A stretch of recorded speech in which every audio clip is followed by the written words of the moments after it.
संविधान को हम बचाएंगे, क्योंकि हमारे पास कुछ भी नहीं है।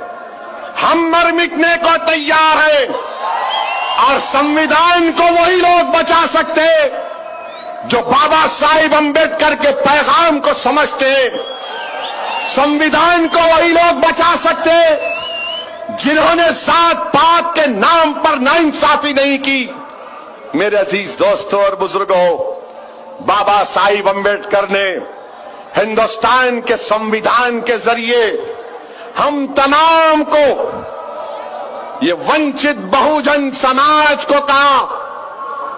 अंबेडकर, बाबा साहिब अंबेडकर ने क्या कहा 70 साल पहले सुनो। बाबा साहिब अंबेडकर ने दलितों से कहा, मुसलमानों से कहा, ओबीसी से कहा, मजलूमों से कहा, कमजोरों से कहा, औरतों से कहा, बच्चों से कहा, गरीबों से कहा, मोचियों से कहा, सबसे कहा। अंबेडकर ने क्या कहा कि मैं तुमको संविधान दे रहा हूं, इसमें 4 चीजें बताओ। क्या हिंदुस्तान का संविधान आरएसएस ने दिया? क्या हिंदुस्तान का संविधान मोदी ने दिया? क्या हिंदुस्तान का संविधान फडणवीस ने दिया? क्या हिंदुस्तान का संविधान नेहरू गांधी परिवार ने दिया?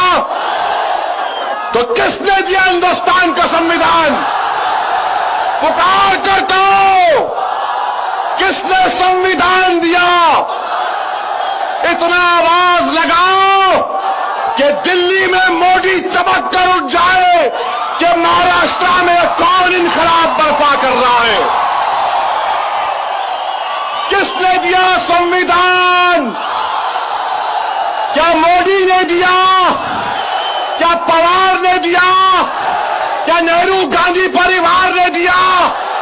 जब संविधान अंबेडकर ने दिया तो फिर अंबेडकर के मानने वाले कब तक जुल्म का शिकार हो गए? क्या तुम जालिम से मुकाबला करोगे?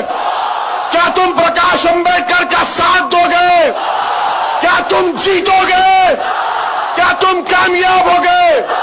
तो फिर तय कर लो, अब महाराष्ट्र में एक इनकलाब बर्पा होगा इंशाअल्लाह ताला।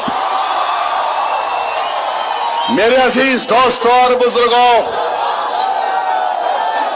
मेरे अजीज दोस्तों और बुजुर्गों, मेरी इज्जतदार मां और बहनों, जब बाबा साहिब ने हिंदुस्तान को संविधान दिया तो बाबा साहिब ने क्या कहा? बाबा साहिब ने कहा इक्वालिटी, इंसाफ। बाबा साहिब अंबेडकर ने कहा अगर कोई शर्मा होगा और महार होगा तो बराबर होगा। बाबा साहिब ने कहा अगर कोई त्रिवेदी होगा और दंगर होगा तो बराबर होगा। बाबा साहिब ने कहा अगर कोई द्विवेदी होगा, नाई होगा तो बराबर होगा। ये बाबा साहिब अंबेडकर ने किया। ये काम वो आरएसएस के लोग जो 90 साल तक चड्डी पहनने के बाद अब पैंट पहन रहे हैं, ये संविधान उन्होंने नहीं दिया। ये संविधान बाबा साहिब अंबेडकर का बना हुआ है। मेरे अजीज दोस्तों और बुजुर्गों, तारीख में नौजवानों, मैं तुमको लेकर जाना चाहता हूं कि जब हिंदुस्तान का संविधान बन रहा था, मेरी इज्जतदार मां और बहनों, कॉन्स्टिट्यूएंट असेंबली में आज ये कांग्रेस पार्टी बाबा साहिब का नाम लेती है, मगर क्या ये हकीकत नहीं है कि कॉन्स्टिट्यूएंट असेंबली में बाबा साहिब को पहली मर्तबा किसने भिजाया? नौजवानों, मैं तुमसे पूछ रहा हूं, कानून साज असेंबली में जब हिंदुस्तान का संविधान बनाने के लिए कॉन्स्टिट्यूएंट असेंबली बनाई गई, किसने भिजाया बाबा साहेब अंबेडकर को? कांग्रेस ने? नेहरू गांधी परिवार ने? किसने भिजाया? फिर मुसलमानों ने भिजाया था। बंगाल के मुसलमानों ने भिजाया था।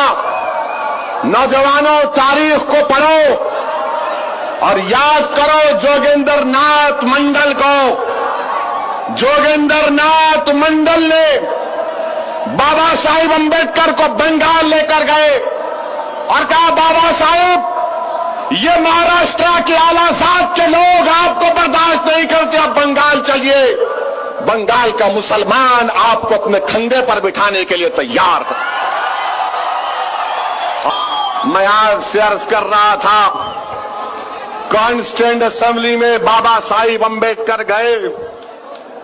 बाबा साहिब अंबेडकर ने कॉन्स्टिट्यूशन बनाया और कहा कि सब बराबर है, महार और शर्मा बराबर है,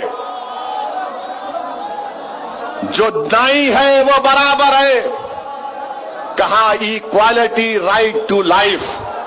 मेरे अजीज दोस्तों और बुजुर्गों, फिर बाबा साहिब अंबेडकर ने क्या कहा?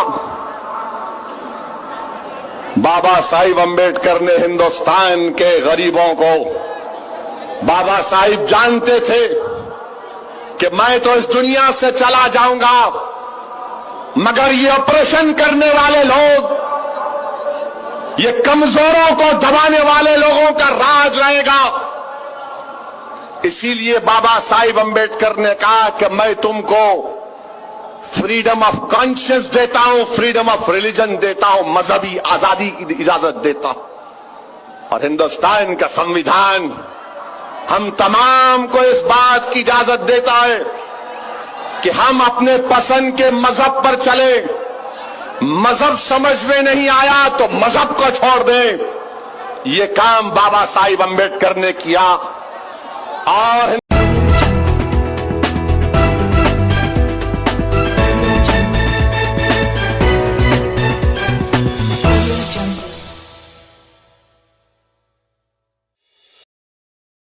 खबरों से जुड़े रहने के लिए रणमेरी न्यूज़ को सब्सक्राइब करें और बेल आइकन को प्रेस करें।